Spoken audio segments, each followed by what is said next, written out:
బాగుండాలి, అందులో నేను ఉండాలి అని కోరుకునేటువంటి వ్యక్తిని మీ సుజాత. శ్రీ గోదాదేవి గాయత్రి మంత్రం బ్రహ్మ ముహూర్తంలో సాయం సంధ్యలో పఠించండి. అమ్మవారి ఆశీస్సులు పొందండి. కనీసం 108 సార్లు జపించాలి, ఉదయం సాయంత్రం కూడాను. తప్పకుండా అమ్మవారి ఆశీస్సులు మనకు మెండుగా లభిస్తాయి.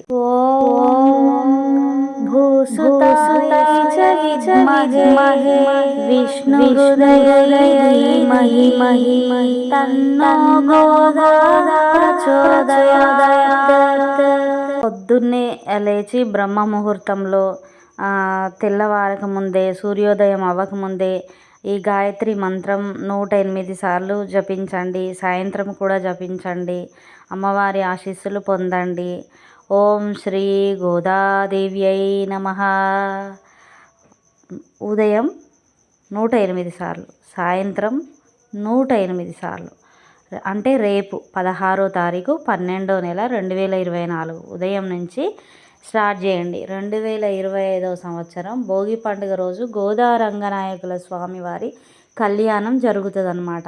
ఆ రోజు వరకు ప్రతిరోజు గోదా గాయత్రి మంత్రం చదవండి. తప్పకుండా లైక్ చేయండి, సబ్స్క్రైబ్ చేయండి, కమెంట్ చేయండి. గోదాదేవి అయి నమః అని కమెంట్ చేయడం మర్చిపోకండి. ఓకేనా? 10 మందికి షేర్ చేయండి ఇంత మంచి వీడియో. అందరూ బాగుండాలి, అందులో సుజాత కూడా ఉండాలని కోరుతూ bye bye. Thanks for watching.